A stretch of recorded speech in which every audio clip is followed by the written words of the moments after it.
السلام علیکم ورحمۃ اللہ وبرکاتہ نحمده ونصلي على رسوله الكريم اما بعد اعوذ بالله من الشيطان الرجيم بسم الله الرحمن الرحيم رب اشرح لي صدري ويسر لي امري واحلل عقدة من لساني يفقهوا قولي واجعل لي وزيرا من اهلي اللهم صل على محمد وبارك وسلم تسلیما اما بعد فاعوذ باللہ من الشیطان الرجیم بسم اللہ الرحمن الرحیم وما كان المؤمنون لينفروا كافة، اور یہ کچھ ضروری نہ تھا کہ اہل ایمان سارے کے سارے ہی نکل کھڑے ہوتے، مگر ایسا کیوں نہ ہوا کہ ان کے آبادی کے ہر حصے میں سے کچھ لوگ نکل آتے اور دین کی سمجھ بوجھ پیدا کرتے اور واپس جا کر اپنے علاقے کے باشندوں کو خبردار کرتے تاکہ وہ غیر مسلمانہ روش سے پرہیز کرتے۔ اب دیکھیں گے یہ آیت بڑی سمجھنے والی ہے کہ وَمَا كَانَ الْمُؤْمِنُونَ لِيَنْفِرُوا كَافَّةً، کیوں ایسا نہیں ہوا کہ مومن سب کے سب اللہ کے لیے نکل پڑتے، کیوں ایسا نہیں ہے کہ ساری بہنیں دین سیکھیں، کیوں ایسا نہیں ہے کہ سارے بھائی مسجدوں میں جائیں، تراویح پڑھیں، نماز پڑھیں، ایسا ہوتا ہے؟ نہیں ہوتا۔ مگر ایسا کیوں نہ ہوا کہ ان کے آبادی کے ہر حصے میں سے کچھ لوگ نکل کر آتے، یہ بھی تو ہو سکتا ہے نا کچھ لوگ نکل کر آئیں،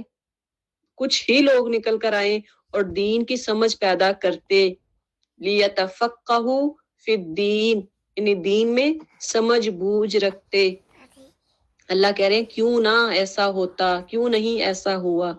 تو آپ دیکھیں کہ کیا آپ کچھ لوگوں میں ہم شامل ہیں کہ ہر حصے میں سے کچھ لوگ نکل کر ضرور آتے اور دین کی سمجھ پیدا کرتے اور واپس جا کر اپنے علاقے کے باشندوں کو، یعنی اپنے جو ارد گرد اپنے رہنے والوں کو خبردار کرتے کہ ہم نے یہ علم حاصل کیا ہے، امر بالمعروف کرتے، نہیں عن المنکر کرتے تاکہ وہ پرہیز کرتے، یعنی دوسرے لوگوں کو بھی بتاتے کہ غلط کام نہیں کرنا تاکہ وہ ڈر کے رہتے، وہ برائی کی طرف نہ آتے۔ یہاں سے علم حاصل کرنے پر توجہ دی جا رہی ہے کہ ہر بندے کو علم حاصل کرنا چاہیے۔ حدیث میں بھی آتا ہے، آپ صلی اللہ علیہ وسلم نے فرمایا طلب العلم فریضۃ علی کل مسلم، علم حاصل کرنا ہر مسلمان پر فرض ہے، خواہ مرد ہو یا عورت ہو۔ اس میں یہ نہیں ہے کہ فیمینن کے لیے نہیں ہے اور میسکولن کریں گے، ایسا نہیں ہے۔ مسلمانوں میں سب شامل ہیں، مرد اور عورت ہر ایک اس میں شامل ہے علم حاصل کرنے میں۔ تو اسی طرح سے اگر آپ علم حاصل کرتے ہیں، ایک بندہ کہتا ہے، جیسے اگر آپ میں سے کسی کے بھی ذہن میں یہ خیال ہوگا کہ اگر میں یہی ٹائم قرآن پڑھنے میں لگا دیتی، کہ میں اگر گھنٹے میں اگر ایک کلاس ہے تو میں گھنٹے میں 2 پارے پڑھ لیتی، تو یہ اچھا تھا یا یہ اچھا ہے کہ آپ قرآن کو سمجھ کے پڑھے، یہ اچھا ہے؟ تو آپ صلی اللہ علیہ وسلم نے فرمایا فضل العالم کفضل العابد، یعنی عالم کو فضیلت عابد پر اس طرح ہے کمثل القمر علی الکواکب، جس طرح کے چاند کو فضیلت ستاروں پر ہے۔ کس کو فضیلت حاصل ہے؟ چاند کو، ستاروں پر۔ اسی طرح عالم جو ہے اس کو فضیلت حاصل ہے، یہ اللہ کے ہاں ویلیویبل ہے، کس سے زیادہ؟ عابد سے، جو عبادت کرنے والا ہے۔ اب آپ کا یہ خیال، جن کا خیال ہوگا کہ ہم رمضان میں زیادہ سے زیادہ قرآن مکمل کریں، زیادہ سے زیادہ قرآن پڑھیں، زیادہ سے زیادہ سپارے مکمل کریں، تو اب آپ صلی اللہ علیہ وسلم نے بتا دیا کہ اگر وہ بندے جو قرآن کو سمجھ کر پڑھتے ہیں، قرآن کو سمجھ کر پڑھتے ہیں، اس کے میننگ، اس کی تفسیر سمجھ کر پڑھتے ہیں، وہ زیادہ فضیلت والے ہیں۔ تو الحمدللہ اللہ نے ہمیں تھوڑوں میں شامل کیا ہے۔ اللہ تعالیٰ بتا رہے نا کہ ولی کیوں نہ فلولا نفر من کل فرقۃ منہم طائفہ، ایک جماعت میں ہمیں شامل کیا ہے چاہے وہ 10 کی جماعت ہو، چاہے وہ 1-2 کی جماعت ہو، چاہے وہ 100 اور ہزاروں کی جماعت ہو، تو الحمدللہ اگر آپ تھوڑے بھی ہیں تو پھر بھی سمجھے کہ اللہ نے مجھے ان میں شامل کیا ہے، مجھے چن لیا ہے، اپنے ان بندوں میں مجھے چن لیا ہے۔ اور اللہ تعالیٰ فرماتے ہیں مَن یُرِدِ اللَّهُ بِهِ خَیْرًا یُفَقِّهُ فِی الدِّین، جس سے اللہ تعالیٰ بھلائی کا ارادہ کرتا ہے اس کو دین کی سمجھ عطا کرتا ہے، اس کو دین کی سمجھ دے دیتا ہے۔ تو الحمدللہ اگر آپ دین سیکھ رہے ہیں، اب یہ بھی جو لوگ کہتے ہیں کہ اس علم سے مراد جو ہے وہ دنیاوی علم ہے، ایسا نہیں ہے۔ اس علم سے مراد جو ہے وہ ٹاپ پریورٹی علم جو ہے وہ دین ہے۔ کون سا نالج حاصل کرنا ہے؟ دین کا علم۔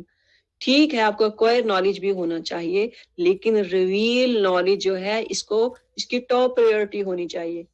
ٹاپ پہ ہونا چاہیے جو ریویلڈ نالج ہے، جو اللہ نے قرآن دیا ہمیں، نبی صلی اللہ علیہ وسلم کی حدیث کو سیکھتے ہیں تو اس کو ٹاپ پہ رکھیں، اپنے بچوں کو سکھائیں تو ٹاپ پہ رکھیں کہ پریورٹی کیا ہو؟ دین کی، دین کے ساتھ دنیا بھی، اس کو بھی اس کی بھی آپ اچھی تعلیم دلائیں۔ یہ نہیں ہے کہ دنیا کو چھوڑ دیں بالکل، وہ نہ پڑھیں اور صرف دین ہی دین ہے، ایسا نہیں ہے۔ دونوں دین اور دنیا حسنہ دونوں ہونے چاہیے، اچھی ہوں، حسنہ ہو، تاکہ آپ کا بچہ اگر دین پڑھا ہے، دین کے ساتھ دنیا بھی پڑھا ہے، تو وہ دنیا کے سامنے، باقی لوگوں کے سامنے وہ اچھی طرح سے بات کر پائے۔